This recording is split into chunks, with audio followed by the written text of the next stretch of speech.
और हमारे जो आर्मी के जवान हैं वो भी सलामत रहें, हमारा हिंदुस्तान और हमारे हिंदुस्तान के लोग सलामत रहें। लोकस तदन बरतते साया प्रमाणम कुरते तत् देवे तरो जना यद्देदा चरति श्रेष्ठस। लिहाजा ये हमारी सरकार से मांग है। मौलाना तहसीन जिलानी साहब के बयानात सुनने के लिए हुजूर हैं तो हम हैं, हुजूर नहीं तो फिर हमारी जिंदगी बेकार है। हुजूर हैं तो हम हैं और हुजूर के लिए हमारी जानें कुर्बान है। हुजूर की शान में गुस्ताखी को बर्दाश्त नहीं कर सकते।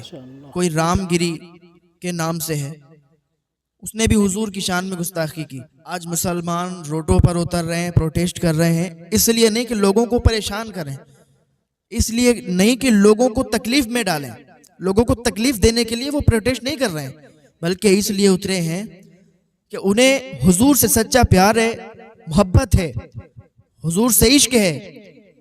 हुजूर की मोहब्बत उन्हें घर में बैठने नहीं देती, हुजूर की मोहब्बत ने उन्हें रोडों पर निकलने पर मजबूर कर दिया। और सरकार को इस पर बड़ा फैसला लेना चाहिए। और हम तो चाहते हैं कि ऐसा एक कानून बन जाए कि कोई भी किसी भी धर्म गुरु और किसी भी धर्म के खिलाफ कोई बुरी बात ना कहे, कोई गुस्ताखी ना करे। हुजूर फरमाते हैं कि तुम मुसलमानों से फरमाते हैं कि तुम तब तक मोमिन नहीं हो सकते जब तक तुम अपने माँ बाप, भाई बहन, माल जान, औलाद सबसे ज्यादा मुझसे मोहब्बत ना करो, तब तक तुम मोमिन नहीं हो सकते। बेशक बेशक। तो अगर हुजूर की शान में गुस्ताखी हो रही है तो फिर मुसलमानों को कैसे ये बर्दाश्त हो सकता है। हम तो बस ये चाहते हैं, रामगिरी ने हुजूर की शान में गुस्ताखी की है तो उसको सजा दी जाए, उसको कड़ी से कड़ी सजा दी जाए ताकि दोबारा कोई हुजूर की शान में गुस्ताखी ना कर सके, किसी के धर्म के खिलाफ कोई ना बोल सके, किसी धर्म गुरु के खिलाफ कोई नहीं बोल सके। अरे मेरे नबी तो ऐसे हैं कि जो रहमत बनकर आए हैं, वमा अरसलनाका इल्ला रहमतल लिल आलमीन। अरे आप तो सारे जहान के लिए रहमत हैं। ताइफ के मैदान में लोग पत्थर मार रहे हैं, आपके पिंडलियों से खून निकलने लगा, आप जमीन पर गिर गए, आपके गुलाम ने आपको कंधे पर उठाया और ले जाके दो सामने अंगूर का बाग था, उस बाग में ले जाके आपको बिठाया, और वो बाग भी आपके दुश्मन का था। दुश्मन ने जब हुजूर को देखा तो उसने भी कहा कि ताइफ वालों ने ये क्या कर दिया, मोहम्मद के साथ ताइफ वालों ने ये क्या जुल्म कर दिया। वो नबी, फरिश्तों की टोली हाजिर हुई, फरिश्तों ने अर्ज किया, या रसूल अल्लाह सल्लल्लाहु अलैहि वसल्लम, आप हुक्म फरमाएं, हम इन ताइफ वालों को, इन लोगों को दो पहाड़ियों के दरमियान चिपका देंगे, एक पहाड़ी इधर से उठाएंगे, एक पहाड़ी उधर से उठाएंगे, इन दोनों पहाड़ियों के दरमियान इनको पीस के रख देंगे, आप हुक्म फरमाएं। आपने फरमाया नहीं, ये नहीं समझते तो क्या हुआ, हम तो रहमत बन के आए हैं, सारे कायनात के लिए, सारे जहान के लिए रहमत है। हम इनके लिए बद्दुआ नहीं कर सकते, इनके लिए बुरा नहीं कह सकते। आपने उनके लिए उनका बुरा नहीं चाहा, इसलिए कि आप सारे जहान के लिए रहमत हैं। और आपका किरदार ऐसा है कि हमारे हिंदू मजहब की किताबों में भी आपकी तारीफें लिखी हैं, आपका नाम वेदों में भी आया है। ऋग्वेद में आपका नाम 16 जगह आया है, अथर्ववेद में आपका नाम 10 जगह आया है, सामवेद में आपका नाम 4 जगह आया है, और यजुर्वेद में 1 जगह आया है, और भगवत गीता में अध्याय 3 का 21वां श्लोक है, यद्देदा चरति श्रेष्ठस तत् देवे तरो जना साया प्रमाणम कुरते लोकस तदन बरतते।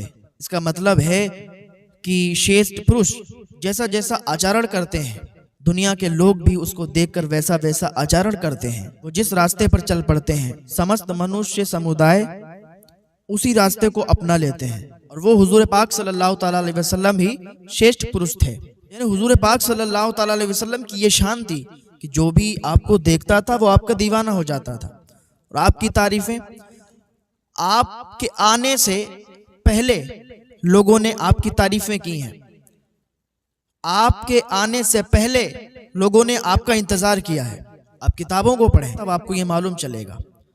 तो हुजूर पाक सल्लल्लाहु अलैहि वसल्लम की शान में गुस्ताखी हमें बर्दाश्त नहीं है। हम ये बर्दाश्त नहीं करेंगे कि कोई हुजूर की शान में गुस्ताखी करे। और हुजूर पाक सल्लल्लाहु अलैहि वसल्लम इतने नरम दिल, इतने रहम दिल कि अगर आपके सामने कोई रोता हुआ भी सामने से गुजर जाता, चाहे वो अपना होता या बेगाना होता, आप उसकी मदद के लिए आगे बढ़ते। एक बार की बात है कि एक काफरा लड़की जो कि मुसलमान नहीं थी, ईमान वाली नहीं थी, वो कैद होकर, तमाम लोग जब कैद होकर आए तो उसमें वो भी आई। उसके सर पर दुपट्टा नहीं था, चादर नहीं थी। हुजूर पाक सल्लल्लाहु ताला अलैहि वसल्लम ने जब उसको देखा तो उसके पास आए और अपनी चादर उसको उड़ा दी और कहा, बेटी ये चादर ओढ़ लो। तो उसने कहा कि या रसूल अल्लाह, आपने अपनी चादर मुझे उड़ा दी, मैं तो कैदी हूँ, तो आपने अपनी चादर मुझे क्यों उड़ाई, मैं तो आपकी कैदी हूँ। तो हुजूर पाक ने फरमाया, बेटा बेटी बेटी होती है, चाहे काफिर की हो या मोमिन की हो, काफिर की हो या मुसलमान की हो, बेटी बेटी होती है। मैं बेटियों को इस तरह देखना पसंद नहीं करता, चाहे किसी की बेटी हो। तो हुजूर पाक सल्लल्लाहु अलैहि वसल्लम कितने रहम दिल, कितने नरम दिल। आप एक दिन रास्ते से गुजर रहे थे, हजरत बिलाल आपके साथ में थे और बहुत ही तेजी के साथ बहुत ही जरूरी काम से जा रहे थे। चलते जा रहे थे तो रास्ते में क्या देखा कि एक झोपड़ी थी, उस झोपड़ी से एक खातून के रोने की आवाज आ रही थी। हुजूर ने बिलाल से कहा, बिलाल देखो तो इस झोपड़ी से रोने की आवाज आ रही है, देखो कोई परेशान लगता है। आज तो हम लोगों का तो ये माहौल है ना, गुजर जाते हैं, चाहे किसी घर में कोई रोते रोते वो मर जाए, लेकिन हमें ये तौफीक नहीं होती कि हम उस घर में जरा झांक के देखें, किसी से पूछें, उनके हाल हवाल पूछें कि क्या माहौल है, कैसे रोने की आवाज आ रही है। बहुत कम लोग होते हैं जो ऐसा करते हैं। हुजूर ने हजरत बिलाल से फरमाया कि बिलाल देखो क्या है। हजरत बिलाल ने अर्ज किया, हुजूर आप तो बहुत जल्दी में जा रहे हैं, आप जाइए मैं देख के आता हूँ। हुजूर पाक ने फरमाया, नहीं बिलाल तुम देखो। बिलाल ने देखा तो एक बूढ़ी खातून थी, वो रो रही थी। हुजूर पाक सल्लल्लाहु ताला अलैहि वसल्लम बाहर खड़े थे, हजरत बिलाल झोपड़ी के दरवाजे पर, तो देखा एक बूढ़ी खातून। कहा, या रसूलुल्लाह सल्लल्लाहु अलैहि वसल्लम एक बूढ़ी खातून है, कहा इनको बाहर बुलाएं। वो बूढ़ी खातून बाहर आई तो हुजूर पाक सल्लल्लाहु अलैहि वसल्लम ने फरमाया कि आप क्यों रो रही हैं। तो वो बूढ़ी खातून कहने लगी, आपसे कोई मतलब नहीं, आप जाइए, मैं अपनी कोई बात है उस पर रो रही हूँ, आपको क्या फिक्र है, आपको क्या मतलब है आपका। हुजूर ने फरमाया, आप मुझे बताइए, हो सकता है मैं आपकी कोई मदद कर दूं। आप रो रही हैं, आपकी आवाज बाहर आ रही है, लोग इधर से गुजर रहे हैं। तो बूढ़ी कहने लगी, लोग तो बहुत गुजर के चले गए, किसी ने मेरी आवाज नहीं सुनी, और आवाज आ रही तो कोई तवज्जो नहीं दे रहा, यहाँ तो कोई तवज्जो नहीं देता, गरीब की कौन सुनता है, कोई नहीं सुनता, तो फिर आप क्यों खड़े हो गए। हुजूर ने फरमाया, जिसकी कोई नहीं सुनता उसकी मोहम्मद सुना करते हैं, इसकी कोई नहीं सुनता उसकी मैं सुनता हूँ, आप मुझे बताए तो सही क्या हुआ। माशाअल्लाह। हुजूर पाक सल्लल्लाहु अलैहि वसल्लम ने जब इतना पूछा तो बूढ़ी खातून कहने लगी कि मैं देखो ना बहुत गरीब हूँ, मैं एक घर में काम करती हूँ, मेरी मालकिन है, उन्होंने मुझसे तेल मंगाया था और सारा का सारा तेल देखो ना, ठोकर लगी जमीन में गिर गया, मेरा सारा का सारा तेल जमीन में गिर गया। अब मैं उनके पास जाके क्या मुंह दिखाऊंगी, वो तो मुझे डांटेंगी, चिल्लाएंगी, मारेंगी भी, हम तो ठहरे गरीब, तेल गिर गया, अब तेल कहाँ से खरीदेंगे। हुजूर ने फरमाया, अच्छा ऐसी बात है, चलो। हुजूर उनको दुकान पर ले गए, तेल खरीदवाया और तेल खरीदवाने के बाद कहा चलो। अरे कहा आप, उसने कहा ये आप क्या कर रहे हैं, आप ये क्यों कर रहे हैं। हुजूर ने फरमाया, नहीं आप कुछ कहो मत, आप बस तेल लेके चलो, मैं भी साथ साथ चलता हूँ। हुजूर पाक सल्लल्लाहु अलैहि वसल्लम उसकी मालकिन के घर दरवाजे पर खड़े हो गए, हज़रत बिलाल भी साथ में, वो बाहर निकल के आई, उसको डांटने लगी कि तूने इतनी देर लगा दी। तो हुजूर ने फरमाया कि आप डांट क्यों रही हैं, इसका तेल गिर गया था, ये गरीब है, इसका तेल गिर गया था और रास्ते में ठोकर लगने से ऐसा हुआ और ये रो रही थी, इसीलिए इसको देर हो गई है। अब तुम्हें तेल तुम्हारा मिल गया है ना, अब इसको माफ फरमा दो। यानी इतने रहम दिल हैं कि अपने काम से जा रहे थे और फिर भी आपने एक गरीब खातून को देखा रोते हुए तो उसका रोना आपको बर्दाश्त नहीं हुआ और उसकी मदद करने के लिए वहां पर पहुंच गए। तो ये हुजूर की जात है। और आज हुजूर की शान में लोग गुस्ताखियां कर रहे हैं, अपना सस्ती शोहरत हासिल करने के लिए सोचते हैं कि लोग उनके खिलाफ बोलेंगे, शोहरत हासिल हो जाएगी, मशहूर हो जाएंगे, फेमस हो जाएंगे, सरकार को इसके खिलाफ कड़ी कार्रवाई करनी चाहिए कि किसी भी धर्म के खिलाफ कोई ना बोल बिल्कुल सके, करनी चाहिए। किसी भी धर्म गुरु के खिलाफ कोई ना बोल सके। बिल्कुल करनी चाहिए। अगर कोई बोलना चाहे तो वो 100 बार सोचे। ऐसा एक कानून लगाना चाहिए।